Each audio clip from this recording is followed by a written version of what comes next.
திரு கோபண்ணா, 1000 கோடி ரூபாய் ஊழல் என்கிறார் அண்ணாமலை, 40,000 கோடி ஊழலுக்கும் வாய்ப்பு இருக்கிறது என்கிறார் எதிர்க்கட்சித் தலைவர் எடப்பாடி பழனிசாமி, 2 அமைச்சர்கள் பதவி விலக வேண்டும் என்கிறார் அன்புமணி ராமதாஸ். உங்களுடைய கருத்து என்ன? இது இல்லை, தமிழக பாஜக தலைவர் அண்ணாமலை தமிழ்நாடு இடியினுடைய தலைவராக இருக்கிறாரா என்கிற ஒரு சந்தேகம் ஏற்படுகிறது.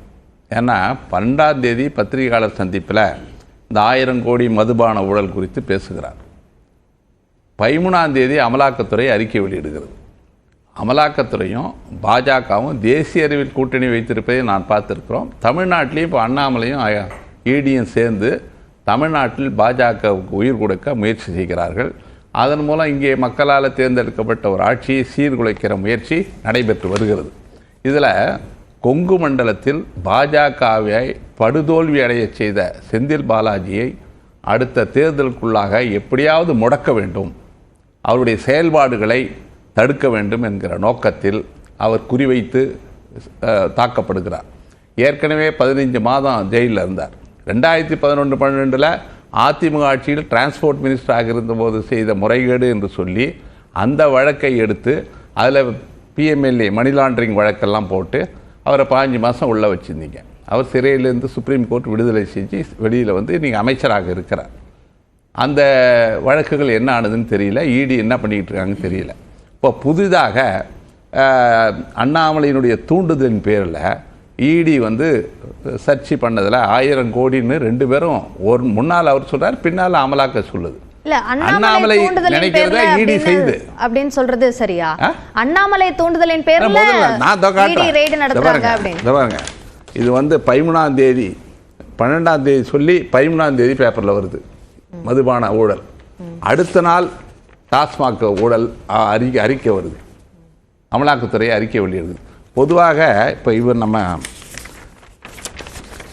பொன்ராஜ் அவர்கள் சொன்ன மாதிரி 2014 இந்த 2025 வரைக்கும் இந்த இடி, இன்கம் டேக்ஸ், சிபிஐ எல்லாமே எதிர்க்கட்சிகளை பழிவாங்கிறதுக்கு தான் அவங்க பயன்படுத்துகிறாங்களே தவிர ஊழலை ஒழிக்கவோ ஊழல் செய்தவர்களை தண்டிக்கவோ அவர்கள் அந்த முயற்சி கிடையாது. எல்லா இடங்கள்லையும் தேர்ந்தெடுக்கப்பட்ட முதலமைச்சர்கள், ஹேமந்த் சோரன் கைது செய்யப்பட்டார், கேஜ்ரிவால் கைது செய்யப்பட்டார், மனிஷ் சிசோடியா, அப்புறம் வந்து தேஜஸ்வி யாதவ், இப்படி தொடர்ந்து எதிர்க்கட்சிகள். ரயில்வே மினிஸ்டராக லாலு பிரசாத் இருந்தபோது செய்த ஒரு குற்றம் என்று சொல்லி அதற்கு எதிராக இன்றைக்கி வந்து இடி வந்து தேஜஸ்வி யாதவுக்கு நோட்டீஸ் கொடுக்குது, டெல்லிக்கு வாங்கன்னு. ஆக எல்லாம் கிட்டத்தட்ட 97% of the political cases filed by ED are against opposition party. இது தெல்ல தெளிவாக தெரியுது. இதில் கன்விக்ஷன் ரேட் 2% தான், 2% கூட கன்விக்ஷன் ரேட் கிடையாது.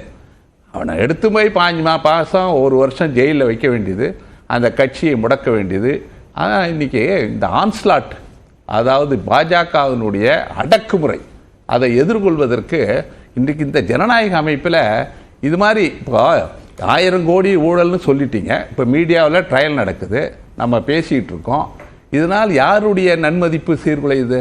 செந்தில் பாலாஜி என்ற ஒரு அமைச்சர், மக்களால் தேர்ந்தெடுக்கப்பட்ட சட்டமன்ற உறுப்பினர், அமைச்சராக இருக்கிறார்.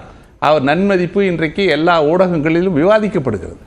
இதில் 1000 கோடி ஊழல் நடந்ததுன்னு சொல்கிறதுக்கு என்ன ஆதாரம்?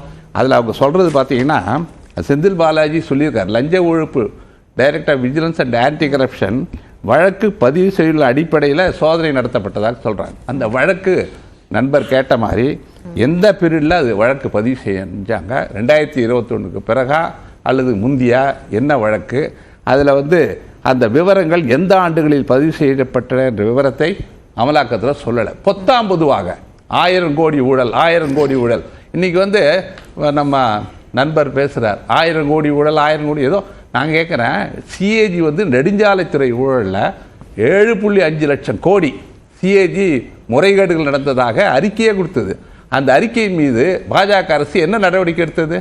இல்ல, அந்த அப்படிதானே ஈடியும் இப்போ 1000 கோடி என்ற அந்த தொகையை வந்து ஈடி தானே சொல்றாங்க.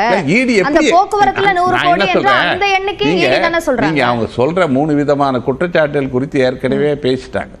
அதுல வந்து அந்த அடிப்படையில் எல்லாம் டிரான்ஸ்பரண்டா எல்லாமே வந்து இணைய ஆன்லைன் வாயிலாகத்தான் எல்லாமே முடிவு செய்யப்படுகிறது. அமைச்சர் தெளிவாக பதில் சொல்லிட்டாரு. இதை நாங்கள் நீதிமன்றத்தில் சந்திப்போம் சொல்கிறாரு. அவர் ஏற்கனவே இந்த மாதிரி அமலாக்கத்துறை வழக்குகளை சந்தித்து வருவதனால இதையும் அவர் எதிர்கொள்ளக்கூடிய அவருக்கு ஆற்றலும் திறமையும் அவருக்கு இருக்குது, நிச்சயம் செய்வார். அவர் வந்து நான் சொல்கிறேங்க, இது மொத்தம் இந்த பாஜகவினுடைய இதை பார்க்குறப்போ March 2023 INC, DMK, Congress, DMK, RJD உட்பட மொத்தம் 14 எதிர்கட்சிகள், தேசிய கட்சிகள் வந்து உச்சநீதிமன்றத்தில் வழக்கு தொடுத்தாங்க. இந்த மாதிரி எதிர்கட்சிகளை நீங்கள் ஒடுக்குறீங்க, இந்த வழக்கு போட்ட 14 கட்சிகள் வந்து அசெம்பிளி எலெக்ஷனில் 45.19% வாக்குகளை பெற்ற கட்சிகள். அதே போல் லோக்சபா 2019 42.5% வாக்குகளை பெற்ற கட்சிகள். இந்த மாதிரி கட்சிகளை ஜனநாயக ரீதியாக செயல்படாமல் பாஜக அரசு முடக்குவதற்காக இவர்கள் எதிர்கட்சி தலைவர்கள் மீது வந்து போடுறது. காங்கிரஸ் கட்சியில் சேர்ந்த DK சிவகுமார் அவர் அந்த பகுதியில் மிக சிறப்பாக செயல்படுகிறார்னு அவரை வந்து அவர் மீது தாக்குதல். இதெல்லாம் இந்திய ஜனநாயகம் 2014க்கு முந்தி இந்த மாதிரி அடக்குமுறைகளை பார்த்ததில்லை.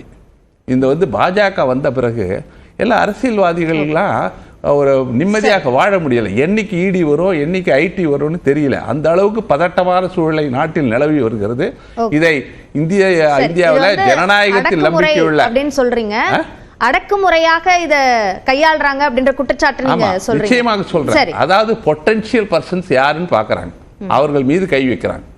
அதுதான் நடந்து கொண்டிருக்கு. ஓகே, முதல் சுற்று கருத்தா இருக்கிறேன். திரு ராம்கி, ஒரு பொலிட்டிக்கல் வெப்பனாக அமலாக்கத்துறை பயன்படுத்தப்படுகிறது. அந்த அடிப்படையில் தான் எதிர்க்கட்சியை சேர்ந்தவர்கள் மீதான வழக்குகளும் சோதனைகளும் குற்றச்சாட்டுகளும் முன்வைக்கப்படுது அப்படின்ற குற்றச்சாட்டை சொல்றாங்க. உங்களோட பார்வை? நம்ம இது நிறைய விஷயம் தூரம் போகிறோம். அமலாக்கத்துறையோட பர்ஃபார்மன்ஸே ஒரு கேள்விக்குள்ளாக்குறோம். அது ரொம்ப தவறு. நீங்கள் கடந்த 10 ஆண்டுகளில் பார்த்தீங்கன்னா அமலாக்கத்துறை ஆரம்பிக்கப்பட்ட காலத்திலிருந்து நீங்கள் 2014 வரைக்கும் உள்ள பீரியட் எடுத்து பார்த்தாலும் சரி, அதுக்கப்புறம் 2014 இது வரைக்கும் காலத்தை எடுத்து பார்த்தாலும் சரி, இது வரைக்கும் இந்த காலம் 4700 வழக்குகள் பதிவு செய்யப்பட்டது. அதாவது அதுக்கு முன்னாடி 2014க்கு முன்னாடி செய்யப்பட்ட வழக்குகளோட 3 மடங்கு அதிகமான வழக்குகள் ஈடியில் 1 லட்சம் கோடி பறிமுதல் செய்யப்படுறது. இதுதான் ரொம்ப முக்கியம். 1 லட்சம் கோடி சொத்து பறிமுதல் செய்யப்படுறது. ஒரு பொதுமக்களுக்கான என்ன ஒரு நலன் என்னன்னா பார்த்தீங்கன்னா, இதுதான் நீங்க வழக்கு நடக்கலாம், அது நீங்க கன்ஃபார்ம் பண்ணலாம், அதெல்லாம் ரைட்டு. இம்மிடியேட்டா அவங்க வந்து அந்த ப்ராப்பர்ட்டியா வந்து அட்ராக்ட் பண்றாங்க. அதுதான் பெரிய விஷயம். அந்த அப்படி பறிமுதல் செய்யப்படுற அந்த தொகையும் எதிர்க்கட்சிகளை சேர்ந்தவர்களுடையதாக இருக்கிறதே இருந்துட்டு போட்டோம். அதுல அரசியல் எதிர்க்கட்சிகளா ஆளுங்கட்சியில ஏதோ இருந்துட்டு போட்டோம். ஏதோ ஒரு தவறு செய்கிற அரசியல்வாதிகள் அவர்கள்ட்ட இருந்து சொத்து பறிமுதல் செய்யப்படுவது நல்ல விஷயம் தான். ஒரு பொதுமக்கள் பார்வையில பாருங்க, பொது வாழ்வில் நேர்மை தூய்மை பற்றி நினைப்பவர்கள் எல்லாம் இதை நிச்சயமாக கொண்டாட வேண்டும். நீங்க எந்த கட்சி இருந்துட்டு போட்டோம், அது இருந்துட்டு போட்டோம். நீங்க சொன்ன ஃபேக்சுவலா ஒரு தப்பு இருக்கு. 1 லட்சம் கோடி ரூபாய்க்கான சொத்துக்களை அட்டாச் பண்ணிருக்காங்க. அதுல இல்லங்க, அதுல எவ்வளவு ரெஸ்டிடியூட் பண்ணிருக்காங்க, அதுல எவ்வளவு கன்ஃபார்ம் பண்ணிருக்காங்க. சொத்துக்களை அட்டாச் பண்றதுல 10 லட்சம் கோடி கூட அட்டாச் பண்ணிருக்காங்க. சீஸ் பண்றது பேப்பர்ல பண்றது என்ன வேணா அட்டாச் பண்ணிக்கலாம். அதுல எவ்வளவு ரெஸ்டிடியூட் பண்ணிருக்காங்க. நீங்க திருப்பி எத்தனை மக்களுக்கு திரும்ப வரேன் உங்கள்ட்ட சொல்லுங்க. விஜய் மல்லையா, நீரவ் மோடி போன்ற மஞ்ச கருதாசி கொடுத்து நாட்டோட தப்பிச்சு போனவங்கள்ட்ட கூட 22,000 கோடி பறிமுதல் செய்யப்பட்டிருக்கிறது. ஒரு பொதுமக்கள் இதை தான் பார்ப்பான். ஏங்க, அவன் ஏமாத்திட்டு போனவன் அவன் சொத்தை வந்து சீஸ் பண்றது அவன்கிட்ட, அதுதான் ரொம்ப முக்கியம். அதுதான் இன்னைக்கு முக்கியம். நீங்க இந்த கேஸ்ல நடந்துட்டு போட்டு அவங்க வருவதை எதிர்கொள்வார்கள். அவருக்கு என்ன பிரச்சனை? உங்களுக்கு மடியில கணம் இருந்தா நீங்க வருவதை எதிர்கொள்ள தான் போறீங்க. இதுக்காக அவருக்குலாம் அரசியல்வாதிகள் நம்பப்பட ஒரு கட்சியோட அதிகாரப்பூர்வ தொடர்பாளர்கள் ஜஸ்டிஃபை பண்ணலாம். நம்மளாம் அதை தாண்டி ஒரு அரசியல் விமர்சகராக பேசும்போது இதை நிச்சயமாக வரவேற்க வேண்டும், இல்ல செய்ய வேண்டும். இரண்டாவது, நீங்க என்ன சொல்றீங்க, இது ஒரு செக் பீரியட் இல்ல அப்படிங்கிறது பெரிய குறையா சொல்றாங்க. உண்மையிலே சொல்லுங்க, 2003 ஆரம்பிச்சதுல இருந்து ஆரம்பிச்சு